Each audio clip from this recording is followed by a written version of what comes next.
Hello everyone, welcome to fine art study. देखिए, हमने एक लास्ट वीडियो बनाया था जिसमें हमने जो हमारे नए नोट हैं उनके बारे में हमने चर्चा की थी, उनके जो ऐतिहासिक स्थल हैं उनके बारे में हमने चर्चा की थी। लेकिन उसमें से ये एक 100 रुपये का जो नोट था वो रह गया था, तो उसके बारे में आज हम इस वीडियो में देख रहे हैं।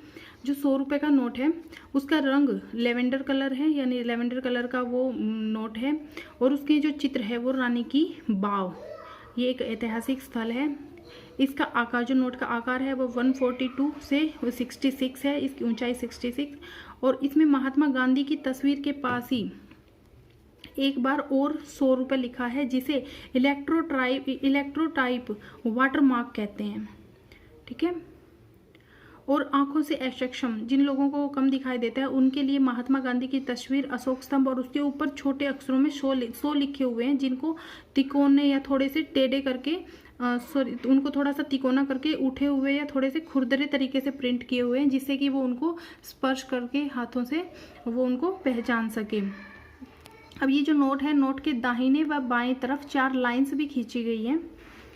अब बात करते हैं यहाँ इसके पीछे जो ऐतिहासिक स्थल है वो है रानी की बाव। देखिए, ये जो रानी की बाव है, ये नेट के एग्जाम में ये क्वेश्चन पूछ चुका है लास्ट ईयर कि गुजरात रानी की बाव कहाँ स्थित है।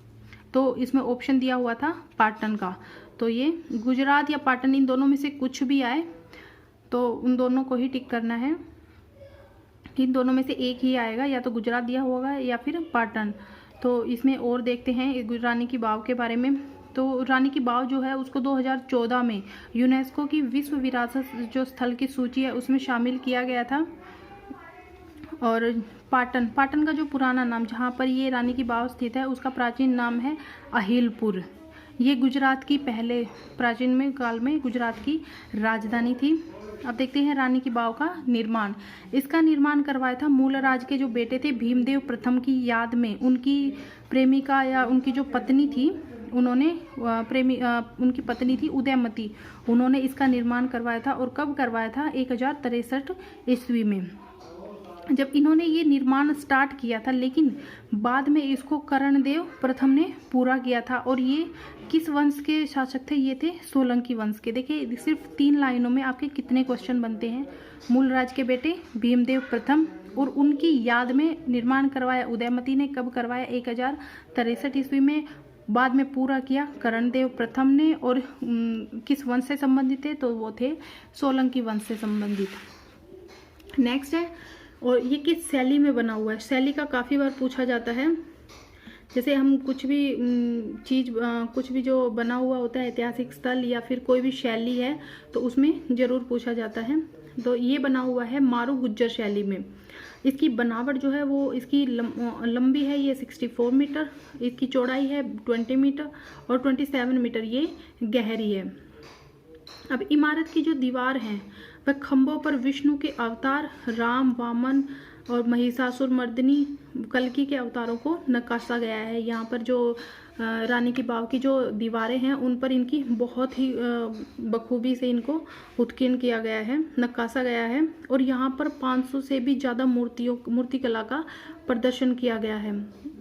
देखिए, और जो छोटी मोटी यहाँ पर बनाई गई हैं, नक्काशी गई हैं मूर्तियाँ, वो 1000 से भी ऊपर हैं।